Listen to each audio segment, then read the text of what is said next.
Hello, Sagittarius. I'm a Sagittarius. Hello, Sagittariuses. Let's start with a card from the Woodland Wardens Oracle Deck, and we have the Owl and Hop, which is wisdom. So we have lovely barn owl. It's wisdom, but it's also silent wisdom because owls are extremely silent. But we're not going to get into that.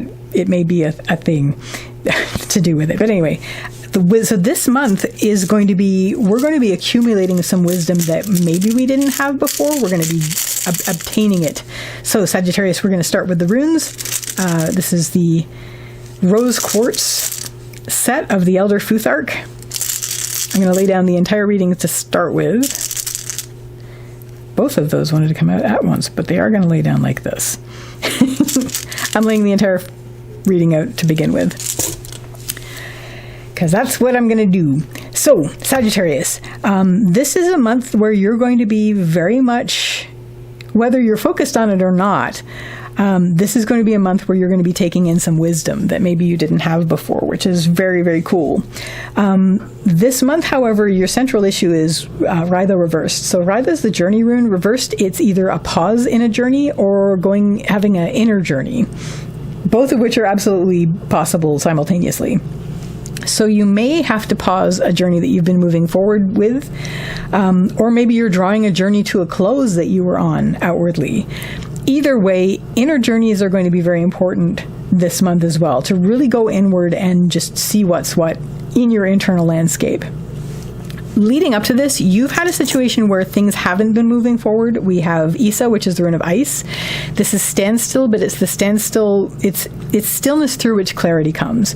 So things haven't been moving forward, and now you're in a situation where you are either, because of that, pausing your journey, or because of that, bringing a journey to a close that you had been trying to work on. What is going to help at that point is we have Gebo and we have Tivaz reversed. So Gebo's the rune of the gift. The gift is always an exchange in the ancient Norse. It's not just like a one-way thing. So there's always an exchange. I read this usually as agreements, decisions, goals, and plans. So while we have either paused this journey or taken the journey inward, what's going to help us is really think about having a plan, really thinking about what your goals are, what you want your goals to be. Make some decisions and make some agreements with yourself, if not with one other person, because Gebo can sometimes have to do with one other person, with one-on-one interactions. What this is going to lead you to is we have Tivaz reversed. Tivaz is the rune of Tyr, and Tyr's the warrior god. In this highest of the helping lines on this spread, I'm going to read this a couple ways. One, you're going to find a way forward that doesn't involve fighting. It doesn't involve driving forward. It's going to be low effort. You're going to find a way to do it without fighting. You're going to find a way to do it by just allowing it, laying your sword down, letting it happen peacefully. You're also going to see what you need to take care of for yourself, because Tyr always has to do with duties and responsibilities. Reversed, it has to do with taking care of the ones that are for you. So make your agreements, make your decisions, set your goals, make your plans. As you do this, you're going to become very aware of what you need and what you need to be doing to take care of yourself. So, and therein lies wisdom. What isn't going to help is we have Pertho reversed and we have Nauthis reversed.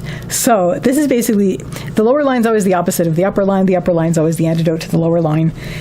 What isn't going to help is you're going to be constantly worried, not constantly, but you may be tempted to be very worried about unpleasant surprises, about learning something about yourself that you maybe you don't want to know or that you don't like, which is also going to lead you to situations where, what if things just, I have too many needs to take care of, I have too many things. You know, if you're taking care of yourself, you may feel like, oh my gosh, this is going to be too much for me. I already have so much that I'm doing. I can't afford to take care. Yes, you can take care of yourself. Make sure your own oxygen mask is in place before attempting to assist another. But this is going to drag you down if you let it. This might drag you down as you take this pause. You may be like, what if I find out something that I won't be able to go forward with my goals? What if I find out something that I'm going to be too much for myself, kind of thing? Try not to let that drag you down too much. These are mostly worries. Bring yourself back up to where you're like, okay, I've paused this journey. I'm taking the journey inward. I am going to really work on, what do I need? What do I really need? And base your goals and your future things about that. Like, you're going to base your goals on that. and your plans.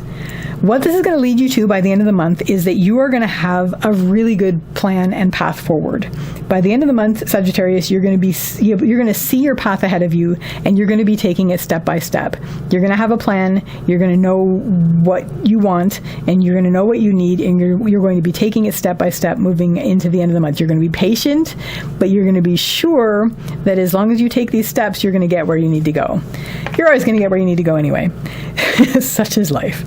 So, Sagittarius, that is your reading for April 2023. I wish you a lovely day or evening. Take care till next time. Bye.